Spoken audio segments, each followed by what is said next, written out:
It was amazing. Thank you. That's beautiful. Wow. Good morning. So I wanted to take today to begin to review where we started in January with what our intentions were around our dreaming, and also today to share stories from our community. I have asked for you to share with me where you are on the dreaming journey, and to share with me some of the steps that you have been walking, and I'd like to then share those with the entire community. So we begin by reviewing this infinity symbol that Annie has created for us, and when we begin with a dream, we begin with an intention, we begin with a vision, and that usually is the fun part because we can imagine and we can just sort of let our minds go in any direction we so choose. And then we move to gathering resources, and that may mean that we need more training in our dream, or we're being called to step up to a different place than we've been. And most often, gathering resources means letting go of limiting beliefs and stepping into empowering beliefs. So a lot of the gathering of resources can be inner works, things that aren't necessarily seen in the outside. And then once we have our intention, our vision, we have gathered our resources, it is then time to take action, to begin to put our dream out there in the world, and to check it out and to see if it has wings, if it's ready to go. And then we evaluate that dream. And sometimes it means that we need to go back to the original intention, to go back to the original vision and say, you know what, I need to tweak this a little bit because this wasn't the direction that I meant to be heading. And then, of course, once the dream is manifested, it's extremely important that we take time to celebrate. That if we're graduating, go to your graduation and take a moment to honor that experience. And whatever those achievements and those dreams are in your life, just stop and say hooray, and go out to dinner or do something to mark it. And then rest and breathe, and then another dream begins. And the truth is that most of us are probably not just working on one dream at a time. We're working on many dreams in different areas of our lives. And I think the reason that it's important right now that we each get in touch with this co-creative experience within us, and we get in touch with our dream, is that God has a bigger dream for you, for me, than I would ever have for myself. That my dream may be like this, but hey, God's dream is way bigger. And so we are at a choice point, I believe, in history right now.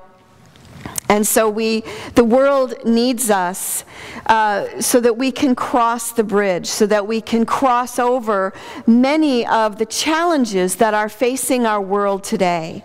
That as I awaken, as you awaken, we lift up our families, our communities, the nation, and the world. And we have so many challenges that are currently facing us that I think that we're being called to show up. You know, not just to put in time, but we're called to show up as much as we possibly can.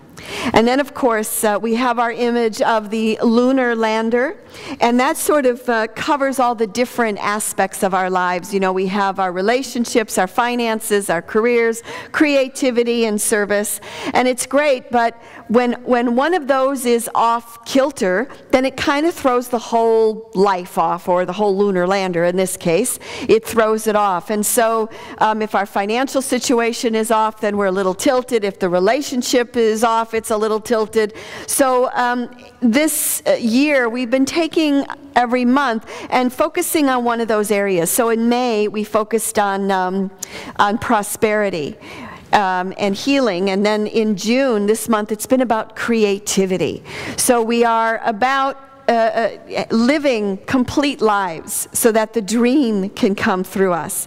And then finally, when we're living full and complete, then we make music with the world. Yeah, so we have our harp, that when I am in tune, my string is playing really well, and then I can join in harmony with my family and with my community and with the nation and with the world, and then that comes back to me as well, so that we're kind of playing one great song together, that we are in harmony. So again, I wanted to share stories this morning with you from our community. And if you have a dream that you're working on, I really would like to hear about it. So I have put an insert in your bulletin with my email address with some questions to help spur you on in telling your story and in telling your dream.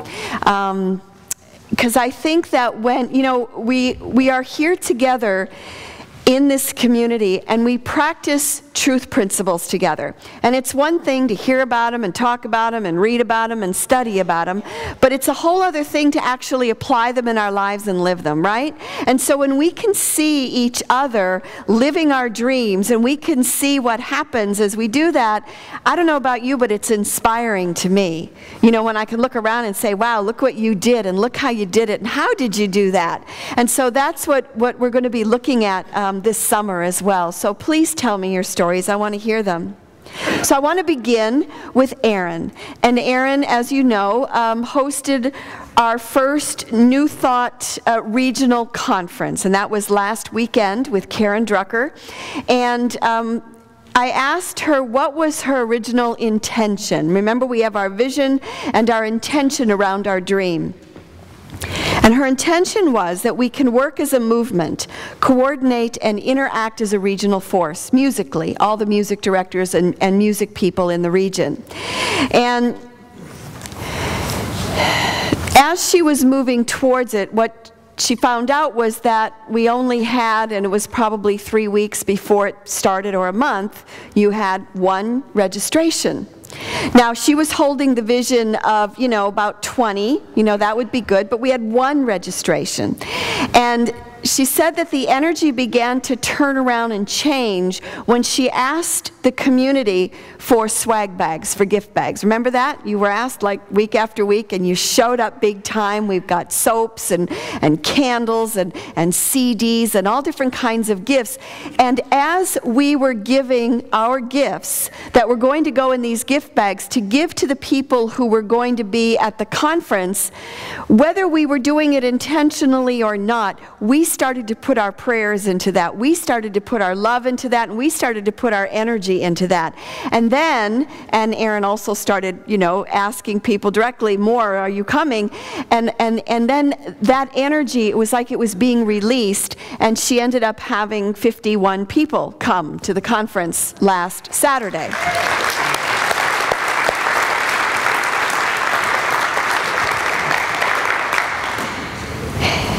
And when I asked what the conclusion, what was the joy of it, and she said it was seeing advanced veterans, the singers, the music directors, offering support to each other, the musicians, and seeing everyone become generous with each other and finding strength in that.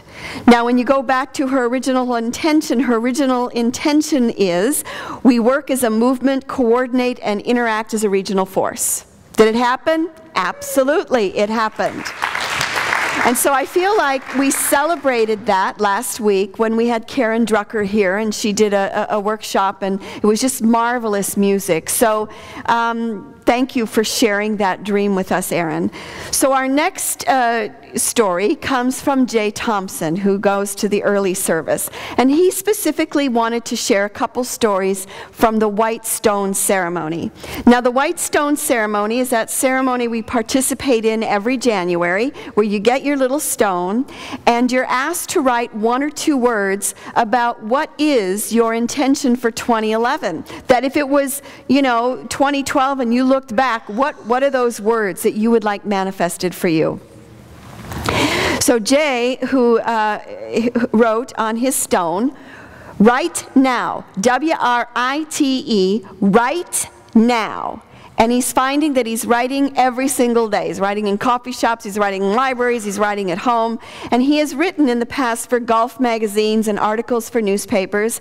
And he said, but so far this year, he's written scripts for audio CDs, and he's completed 2 manuscripts. So he's moving in that. And so for him, it's the white stone. He also wrote on, I don't know if this was a different white stone or on the other side, but he wrote extraordinary teacher. And he said that that since he's written that, he has given 16 stress reduction workshops and 2 paid lectures out of state. And what's helped him is affirmative prayer and visualization. And we don't do anything alone. Just as, you know, that the gift of the swag bags, you know, helped in some indirect way through our prayers, or unseen way, I should say, through the conference. For Jay, he said that Terry Loving has helped him. He has a website, and that she has helped him. So it's important when we're gathering our resources that we reach out for help and that we ask each other. Our next dream story is Walter Rothfuss. Now, Walter, in 2006, had his knee replaced. And I remember him, I don't know if it was before or after the surgery, but he was in a lot of pain. And it was very difficult for him to walk. And so he had a knee replacement surgery. And he thought, in order to make the recovery period shorter for his knee, that he would swim, because that would really help him heal. Now, the swimming started to take off and go bigger than he was. Remember when I said you have a dream and your dream is maybe here, but God has a dream for you and the dream is even bigger? So Walter has ended up participating in the Northwest Washington State Senior Games, the National Senior Olympic Games, and he has swam in 4 master swim meets over the last 6 years. He has won gold, bronze, and silver medals for swimming. Yes.